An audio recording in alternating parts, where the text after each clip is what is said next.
ውብ ከተማ ዘመናዊ የጤና ማዕከልና የላቀ መስተንግዶ ተደምረው አዲስ አበባን በአፍሪካ የጤና ቱሪዝም ካርታ ላይ ቀዳሚ ሊያደርጓት ጉዞ ላይ ናቸው። ይህን የጤና ቱሪዝም ማዕከል የመሆን ግቧን ታሳካው ዘንድ መዲናዋ ሁለት መንገዶችን እየተከተለችም ትገኛለች። ነባሮቹን የጤና ተቋማት እንደገና በመገንባትና ማስፋፊያ አድርጎ በዘመናዊ መልኩ ማደራጀት አንዱ ሲሆን፣ አዳዲስ ሆስፒታሎችን መገንባት ደግሞ ሌላኛው ልማቷ ነው። ከዚህ መካከል አንዱ በከንቲባ አዳነች አቤቤ ተመርቆ አገልግሎት የጀመረው በእድሜ ጠገቡ የራስ ደስታ ሆስፒታል የተገነባው አዲሱ የላቀ ሕክምና ማዕከል ነው።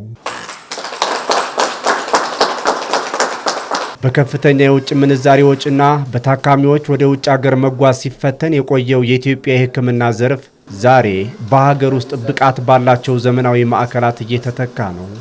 ከጥቂቱ የውጭ ምንዛሪያችን ወደ ውጭ ለጤና አገልግሎት ማውጣትም ተገቢ አይደለም።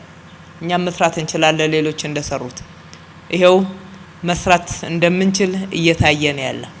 ዋናው በመሰጠት ያለንን ሀብት በቁጠባ ያለንን ፕሮፌሽን በታማኝነት ለሕዝባችን፣ ለሀገራችን፣ ለጋራ ጥቅማችን በማዋል በትብብር ከሰራን እንደዚህ አይነት ፈጣን ለውጦችን ማየት እንችላለን።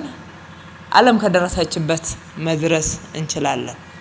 መድረስ እንደምንችል እስከዛሬ ድረስ የተሰሩት ስራዎችና የታዩ ውጤቶች ሕያው ምስክር ናቸውና በከተማዋ በአዲስ መልክ ከተገነቡ የጤና ማዕከላት ይህ ባለ 7 ወለል ህንፃ የራስ ደስታ ዳምጣው ሆስፒታል ማስፋፊያ ሶስተኛው ነው። በሆስፒታሉ አዲስ የላቀ ሕክምና ማዕከል መገንባቱም ቀድሞ የነበረው 147 የታካሚዎች አልጋ አሁን ወደ 360 አሳድጎታል። በርካታ የሕክምና አገልግሎቶችም የወቅቱን ዘመናዊ መሳሪያዎች ታጥቀው ደረጃቸውን በጠበቀ መልኩ ተደራጅተዋል። በእርግጥ መጀመሪያ መጥቶ ራስ ደስታ ዳምጠው ምን ያክል እንዳረጀ አገልግሎት ለመስጠት በተለይ ለጤና ባለሙያዎች እዚህ ለምታገለግሉት ምን ያክል አስቸጋሪ እንደነበረ የጤና አገልግሎቱን ለምትወስዱት ታካሚዎችም በምንም አይነት በዛ ሁኔታ ውስጥ ማርካት እንደማይቻል ያየንበት ሁኔታ ዛሬ የተሰራው ምን ያህል የላቀ እንደሆነ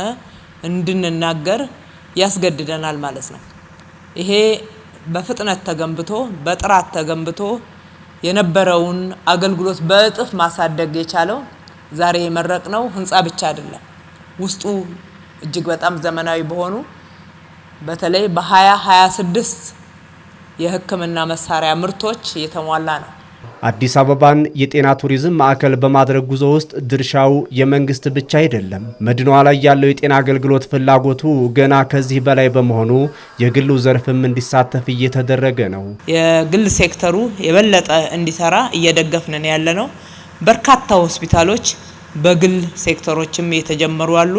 እነኛ አንድ ላይ ተደማምረው ከተማችንን የጤና ቱሪዝም መዳረሻ በተለይ ደግሞ ዜጎቻችን ወደ ውጪ ወጥተው መታከም የማይችሉ የላቀ ሕክምናን ማግኘት የማይችሉ ዜጎቻችን እዚሁ በሀገራቸው መታከም የሚችሉበት የጤና አገልግሎት እንዲኖር ማድረግ ትኩረት ያደረግንበት እንዲሁም ደግሞ ውጤትም እየተገኘበት ያለ ነው።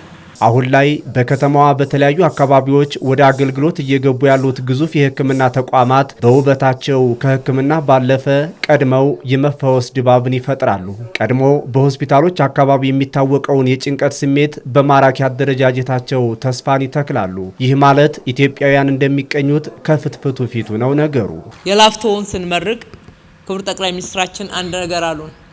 እጅግ በጣም ያምራል። ሆቴል የገባን እንጂ ሆስፒታል የገባን እስከማይመስል ድረስ ንጽህናው፣ አጠቃላይ መሳሪያው፣ ሁሉም ነገር መንፈስን ጭምር የሚያድስ ነው። ገና ሲገባ የመዳን ስሜት እንዲሰማን ያደርጋልና ይሄ እንደዚህ ይቀጥላል ወይ ሁሌ እንድትጠብቋታላችሁ ወይ የሚል በተለይ ለባለሙያዎቹ ጥያቄ ያቀርበዋል።